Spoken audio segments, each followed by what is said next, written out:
Marvel's Midnight Suns, here to save my day.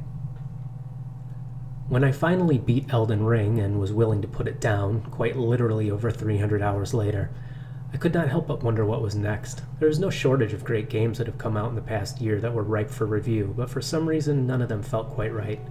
Marvel's Midnight Suns fell squarely into that category. A unique combination. Developed by Firaxis, the same studio responsible for strategy games such as XCOM, I was moderately interested in how they could weave the Marvel Universe into their unique brand of gameplay, at least until I heard the game was going to have a card-based battle system.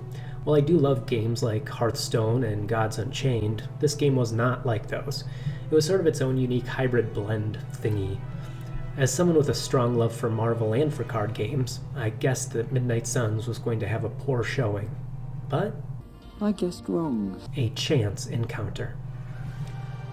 After watching some less than favorable reviews on Midnight Suns, mostly as it relates to the social sim aspect of the game, more on that a little bit later, I had pretty much written it off as not something that neither I nor my audience would have much interest in. By chance, I opened the newsfeed on my phone, and one of the headlines was that Midnight Sun was going to be available as a free demo over the weekend. Given that I had no other game lined up, I decided to give it a shot. A lengthy rural internet download later, I had Midnight Suns installed and was all set to hate the game. Let's start with the bad.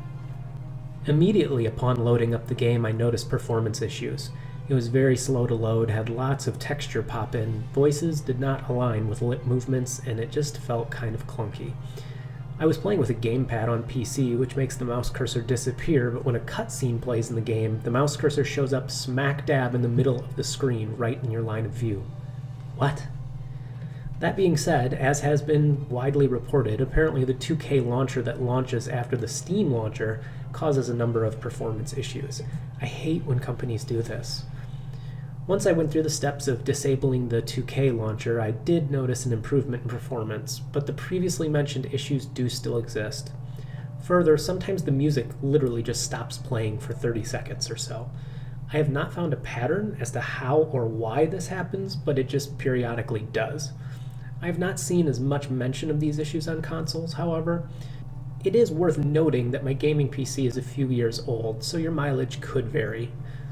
Another thing that stuck out to me is that the Hunter, the main character of the game, frequently has in-depth conversations with other members of the team, and then immediately, as the conversation ends, the character the Hunter was speaking with will say, "Oh, hey Hunter," like we didn't just have a 5-minute conversation.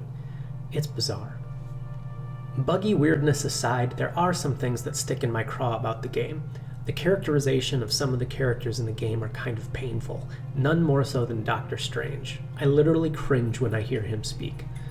I also was pretty disappointed with Deadpool. While his writing is actually funny, Nolan North's delivery of those lines just fall flat, which is crazy to say because he is one of my favorite voice actors.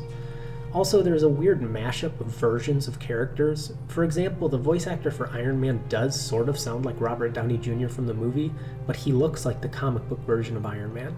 Captain Marvel is Captain Marvel from the MCU, definitely not Miss Marvel from the comics. All that wasn't that big of a deal for me. I really was just more curious how they came to the decisions that they did with how to portray the characters. Or perhaps it was dictated to them by Disney. Who knows?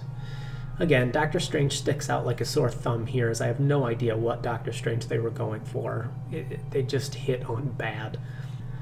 Lastly, while I was genuinely interested to see where the story went, a lot of the buildup of the tension was just lacking. For example, one of the main plot threads was the tension that supposedly exists between disparate superhero teams and team members, and that such tension makes fulfilling their objective nothing short of hopeless. Unfortunately, I rarely felt that tension. I've experienced more discomfort from my wife when I forgot to take out the trash. Other areas of the story suffered from the same fate, but I'm not going to spoil anything here. A must-buy. Now that I've spent the last few paragraphs trashing the game, I'm going to make a hard right turn into why this game, for me anyway, is a must-buy. Bugs and weirdness aside, I knew I was going to buy the game after my first battle. I really fell in love with the combat system. Dissimilar to some other turn-based games that I've played in the past, whereby your characters level up and your old abilities are simply replaced by newer, better ones, the card system requires that you adapt to situations on the fly based on what is available to you. Each battle is like solving a puzzle, and when it all comes together, it is glorious. Moves are well-animated flash fests that provide a sense of heroic oomph on impact. It all just works.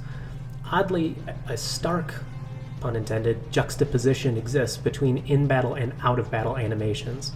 While the in-battle animations are something to behold, out-of-battle characters can look pretty stiff and unnatural. In some instances, they almost reminded me of The Sims. Other than combat, the other half of the game, and I use that term loosely because most of your actual time is spent in the battle system, is the social sim side where you get rewards for advancing stories with your teammates. Part of this I enjoyed, and part I did not love. Talking with and getting to know the background of the characters and their motivations within the context of the story was actually pretty fun, but some of the hangout activities where you casually watch a movie or read a book with a teammate for no other reason than to level up your friendship with them, I could have lived without. Thankfully, much of those bits are optional. You also have a reasonably large area to explore as the team's headquarters starts opening up to you. Doing so can net you some rewards and additional background info. Lastly, if you enjoy customizing your headquarters and characters, there are some options for doing that as well.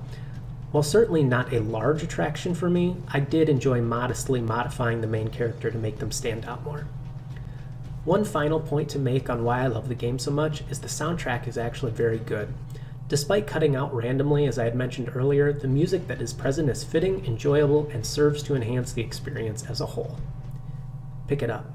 Unfortunately, Midnight Suns did not meet publisher 2K Games sales expectations, which is a real shame given how great it is. I did buy the game on sale, but it is certainly worth the full asking price. Perhaps no greater testament to my enjoyment of the game exists than the fact that I bought it digitally. Anyone who knows me knows that I loathe digital games, but I was having so much fun with it over Steam's free weekend, I just couldn't say no. For what it's worth, 2K has said that they hope the game has a long tail like some of developer Firaxis's other games. In other words, that sales pick up over time. I hope that too. The team who developed the game deserves the success, and I really hope we get more games in the franchise in the future. Another way of really making this game take off would be to support the mod community. As Skyrim and other games have shown, if you support modders, you can greatly expand the popularity and longevity of your game, and I think this is a tremendous opportunity to do just that. Even so, as it stands today, if I were to buy the game again, I would likely do so on PS5 or Xbox Series if you have those options available to you. Overall, those platforms seem to be the superior way to experience the game as of this review. In closing, Marvel's Midnight Sun is a tremendously fun game well worth your hard-earned dollars. I appreciate you watching the review. If you would like to support the show and pick up this awesome title, please do so by following the Amazon link in the description below. Have you played Marvel Midnight Suns? Do you agree or disagree with my take on the game? Let me know in the comments below, and thanks for watching.